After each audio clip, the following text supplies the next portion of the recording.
Hello friends, ये है इस ड्रामे का पार्ट 2। अगर आपने पार्ट 1 नहीं देखा तो लिंक डिस्क्रिप्शन में दे दिया है। सॉन्ग लियो अपना सामान लेकर नीचे आती है तो वहाँ पर उसकी स्टेप सिस्टर लिंशी बैठी होती है, जो सॉन्ग लियो को देख कहती है, हेलो बहना, तुम वापस आ गई, कहाँ थी तुम? पता है मुझे तुम्हारी कितनी फिक्र हो रही थी। तो सॉन्ग लियो स्माइल करने लगती है और कहती है, फिक्र और मेरी? सीधा कहो ना कि तुम ये जानना चाहती हो कि उस दिन में बच कैसे गई, क्योंकि तुम लोग मुझे मरने के लिए छोड़ कर गए थे। तो लिंशी मन ही मन कहती है, ये इतनी चेंज कैसे हो गई और इसमें इतनी हिम्मत कहाँ से आ गई कि ये मेरे सामने से बात कर सके।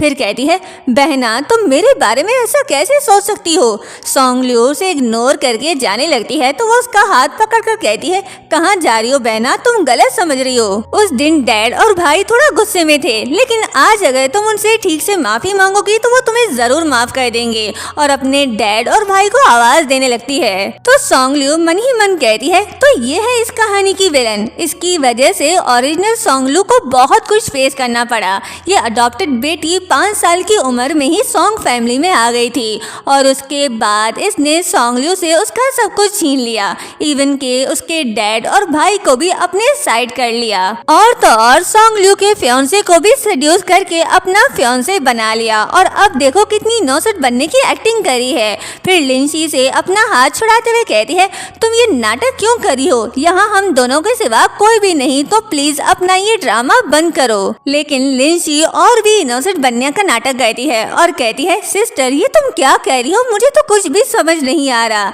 तो सॉन्ग लियो को ये हजम नहीं होता, कहती है, तुम कितनी घटिया हो यार, तुम्हें जरा भी शर्म नहीं आती। और वहाँ से जाने लगती है तो लिंशी ऐसा प्रिटेंड करती है जैसे सॉन्ग लियो ने उसे धक्का देकर नीचे गिराया। वो ये सब अपने भाई और डैड को दिखाने के लिए करी है ताकि वो लोग यही समझे कि सॉन्ग लियो फिर से लिंशी को बुली करी है। और ऐसा ही होता है। डैड और शेंग जैसे ही लिंशी को गिरा हुआ देखते हैं तो उसकी फिक्र करने लगते हैं। डैड सॉन्ग लियो को बुरा भला कहने लगते हैं और कहते हैं, तुम्हारी इतनी हिम्मत, तुम फिर से लिंशी को बुली करी हो? तो लिंशी इनोसेंट बनते हुए कहती है, आप प्लीज बहना को कुछ मत कहिए, इसने मुझे धक्का नहीं दिया बल्कि मैं तो खुद ही गिर गई थी। जो सुनकर सॉन्ग लियो को हंसी आ जाती है। वो मन ही मन कहती है, अरे वाह क्या एक्टिंग करती है, मेरा तो क्लैपिंग करने का दिल कर रहा है। शेंग सॉन्ग लियो पर चिल्लाते हुए कहता है, एहसान फरामोश, तुम यहाँ लेने क्या आई हो? जिस दिन तुमने बिट के पेपर चोरी किए हैं उस दिन से हमारे सारे रिश्ते खत्म हो गए। अगर तुमने टेंडर डॉक्यूमेंट जियांग छी को लीक ना किया होता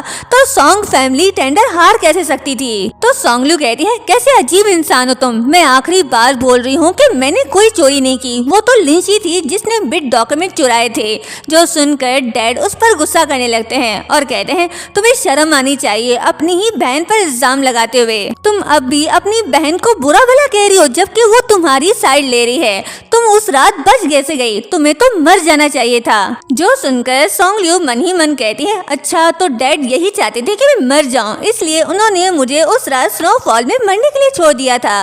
तभी पास रखा जग भी गुस्से से बोल पड़ता है, ये फैमिली कितनी घटिया है, मुझे तो गुस्सा आ रहा है। सुनो लड़की, मुझे उठाओ और इस बुड्ढे के सर पर दे मारो ताकि इसका सर फट जाए। तभी शैंडलियर यानी झूमर भी बोल पड़ता है कि इन्हें तो बस सॉन्ग लियो को तंग करना आता है, अब मेरा गुस्सा सच में फटने वाला है। तो बाकी सब भी गुस्से से बोलने लगते हैं कि ये लोग बहुत जालिम हैं, इनको अच्छे से सबक सिखाना ही चाहिए, और गुस्से से हिलने लगते हैं। जो देखकर सॉन्ग फैमिली को लगता है कि शायद अर्थक्वेक आ गया है, तो वो काफी घबरा जाते हैं। तभी झूमर गुस्से से कहने लगता है, इनकी तो ऐसी की तैसी, इस बेचारी लड़की पर इतना जुल्म करने के बाद भी ये लोग उसे ही बुरा भला कह रहे हैं, अब मैं इन्हें नहीं छोड़ूंगा। और गुस्से से उनके ऊपर गिरने लगता है। तो शेंग लिंशी को लेकर साइड हो जाता है, पर मिस्टर सॉन्ग झूमर से नहीं बच पाता, उनकी टांग जख्मी हो जाती है। वो इन सब का जिम्मेदार भी सॉन्ग लियो को ही ठहराते हैं, यहाँ तक कि वो उसे मनहूस भी कह देते हैं। जो सुनकर झूमर कहने लगता है, ये कैसा बंदा है, इतनी चोट खाने के बाद भी सुधरा नहीं बल्कि सॉन्ग लियो को ही बुरा भला कह रहा है। गलती हो गई जो मैंने इसकी टांग जख्मी कर दी, मुझे तो उसको जान से मार डालना चाहिए था। सॉन्ग लियो वहाँ से जाने लगती है तो तभी लिंशी उसे रोकती है और कहती है, तुम देख भी रही हो कि डैड कितने इतने जख्मी हैं और फिर भी जा रही हो। तुम डैड को इस हालत में छोड़कर कैसे जा सकती हो? इतनी भी बेरहम मत बनो।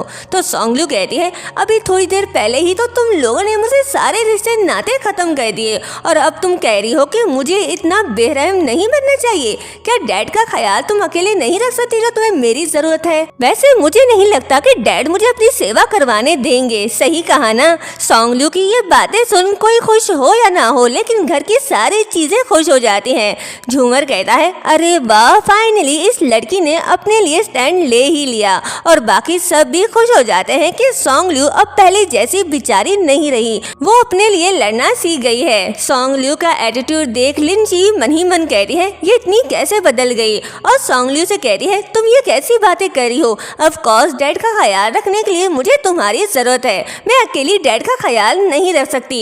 तो सोंगल्यू कहती है, मैं तुम्हें बहुत अच्छे से जानती हूँ, मुझे पता है तुम मुझे यहाँ बस इसलिए रोक रही हो ताकि तुम मुझे एम्बैरस कर सको। तभी सोंगल्यू का बैग कहता है, एग्जैक्टली ये यही करने वाली थी। शुक्र है हमारी नॉनसेंस सोंगल्यू को इसका असली चेहरा दिख गया। तभी लिंची कहती है, नहीं ऐसी बात नहीं है सिस्टर, मैं तो बस तुम्हें इसलिए रोकना चाहती थी क्योंकि मुझे तुम्हारी बहुत फिक्र हो रही थी। मैंने सोचा तुम कहाँ जाओगी। तो शैंग लिंची से कहता है, तुम अब भी इसे सिस्टर कहकर क्यों बुला रही हो? इस लड़की से अब हमारा कोई रिश्ता नहीं, डैड ने इसे सोंग फैमिली से निकाल दिया है, तो अब ये हमारी सिस्टर नहीं। जो सुनकर लिंची बहुत खुश हो जाती है और मन ही मन सोंगल्यू पर हंसते हुए कहती है, देख लिया तुमने, आज तुम्हारे डैड और भाई दोनों मेरे ही हैं। सोंगल्यू कहती है, तुम लोगों ने मुझे समझ क्या रखा है? मैं यहाँ तुम लोगों के लिए नहीं आई, वैसे भी मेरे पास मेरे खुद के 6 भाई हैं। शैंग जैसे इडियट ब्रदर मुझे चाहिए नहीं, इसे तुम ही संभाल कर रख लो।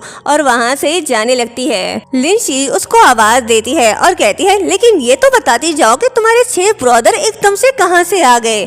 लेकिन वो उसे कोई जवाब नहीं देती और बाहर जाने वाली होती है कि तभी वहाँ उसकी मॉम आ जाती है, जिसे देखकर सब लोग शॉक थे। सोंगल्यू स्माइल करती है और कहती है, मॉम आप यहाँ क्या कर रही हो? तो वो कहती है, तुम्हें काफी टाइम हो गया था वापस नहीं आई तो मुझे तुम्हारी फिक्र हो रही थी, इसलिए मैं भी तुम्हारे पीछे पीछे यहाँ आ गई। लिंची उन्हें देख मन ही मन कहती है, ये वापस क्यों आई है? कहीं ये मेरी मॉम से ये फैमिली वापस लेने तो नहीं आई? नहीं, मैं ऐसा नहीं होने दूंगी। जबकि मिस्टर सोंग को तो अपनी ही पड़ी हुई थी।